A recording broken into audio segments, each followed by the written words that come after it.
11. Visit healthquestradio.com. Now, from the Signature Bank Studios, this is Chicago's Morning Answer with Dan Proft and Amy Jacobson. America First with Sebastian Gorka, weekday afternoons at 3 on AM 560. The Answer. Top of the morning, Dan and Amy. Well, Harvard President Claudine Gay continues to do damage control after her status as president was affirmed by the board. The accusations of plagiarism continue to pile up, actually. Phil Magnus, who writes over at the American Economic Institute for Research and other publications, economic historian of sorts, he's identified another paper that looks very similar to, another paper that, research paper that precedes work done by Claudine Gay, and the language of the original research looks very similar to what she offers in her research paper, but she doesn't cite the original research. That's plagiarism. It's a 2001 paper that was offered by scholars Lawrence Bobo and Franklin Gilliam. Bobo's at Harvard.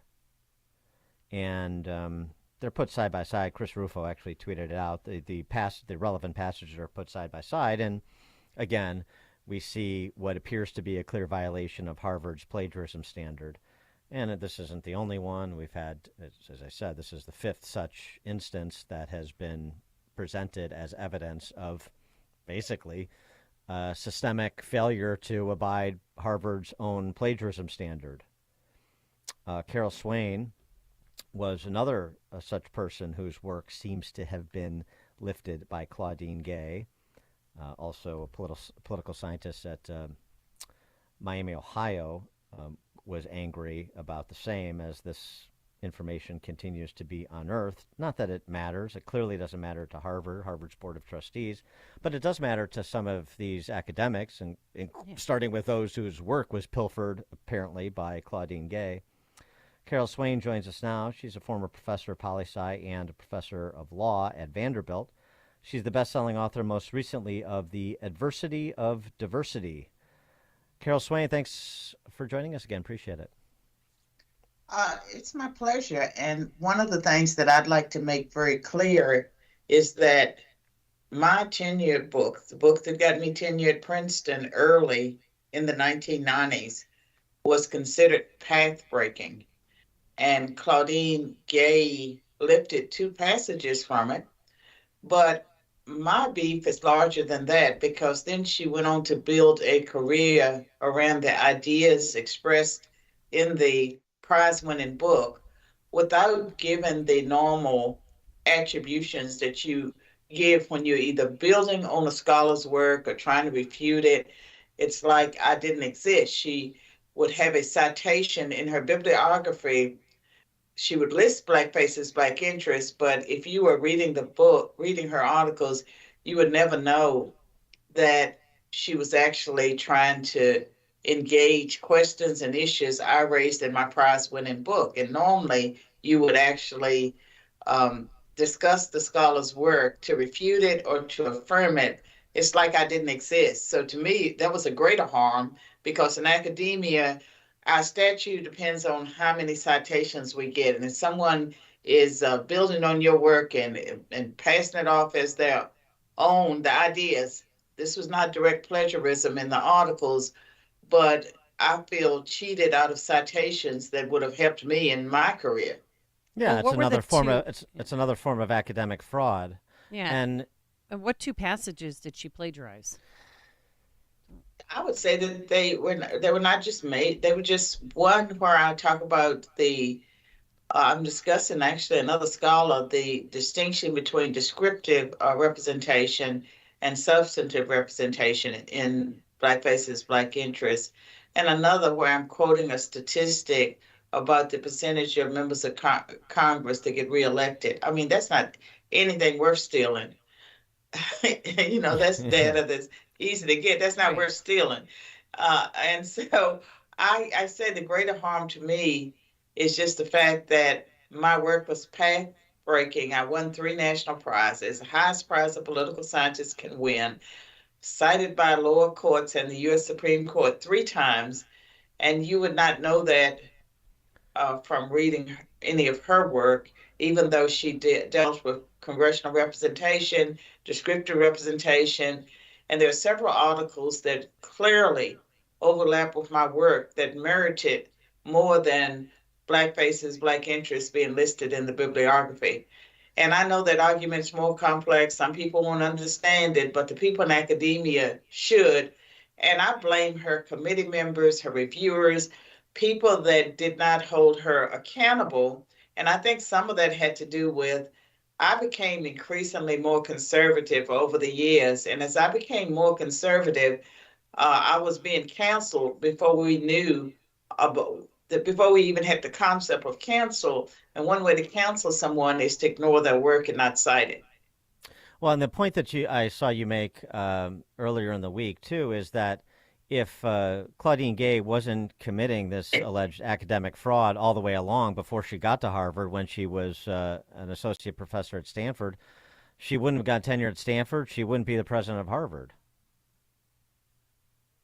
Yes, and I would like someone to go look at her senior thesis because it won a prize. She got a prize for her dissertation and her senior thesis. And so, are you surprised by the indifference except maybe from a handful of professors, including those whose work she seems to have misappropriated? Are you surprised the Harvard Board of Trustees and academics in these fields are not saying much in the direction of Claudine Gay about this matter? No, because they created her. She's a product of the most elite of the elite. She went to Phillips Exeter boarding school. So she's had one of the best educations in America. And then she went to Harvard as an undergraduate, won a prize there, then went to Stanford and got tenure. And the work that she presented for tenure would not normally get a person tenured in the Ivy League because there was nothing significant about the work, nothing path-breaking, nothing highly original. So she was tenured with a mediocre record and then hired by Harvard. And so to indict her, they would have to indict their faculty members, to indict the whole system of the elite. So that's why they're protecting her. But in the meantime, I think it's very demeaning to every person, not just Black people, who have worked their butts off to try to meet the standards. And all of a sudden, Harvard is trying to change the standards and even giving her an opportunity to go back and revise some of those papers. She gets to do a do-over. I've never heard of that. I think it's a disgrace. And she really should just resign and go away. And Well, I think about my own reactions. I really started off, giving her the benefit of a doubt, thinking it could have been an accident, then realizing how bad it was, feeling sad for her because I knew she was going to get fired. And now I'm quite angry. well, why do you think she was spared and Liz McGill was fired from Penn? There are different. Some people are saying it's because of Bill Ackerman, the billionaire that has called for her being fired. But I think it is because she is their Miss DEI, their first ever Black president, and they don't like the optics. I don't believe that they want the optics of firing this person for plagiarism or for moral ineptitude. And so they are sort of stuck with her. In the meantime, their brand, which in my opinion is already in the toilet, it continues to slide. And they're devaluing the degrees of all their students. And the Harvard Corporation, they're really hurting their brand for a woman that has been pushed along. She's part of the elite. They're protecting her, but she's getting extra protection because she's Black. And me, someone that came from poverty, worked very hard, and there are millions of people like me. It's unfair to us And it's unfair to higher education generally because it really sends the wrong signal to every student in America, whether they're in middle school or high school or college, about standards. And what we see from the left is always double standards. Eli Steel, the documentarian, son of Shelby, as you know, had a really interesting piece in Newsweek. And of course, he has a multiracial background. The piece is is Claudine Gay is why I never checked the black box, quote unquote. And he writes this. I want to get your reaction. For me, on a personal level, it was not the worst part of these life-altering encounters, the being confronted with checking the black box. He writes, I knew that if I checked the black box for things like college applications, administrators and corporate executives would feel like they owned me, that they had opened the doors to their esteemed institutions, and in return, I would be expected to show fealty to their racial politics and ideologies. Checking the black box on college applications would have forced me to enter what I call the minority state of mind, divorcing myself from the larger American identity to embrace a far narrower identity based on the politics of race.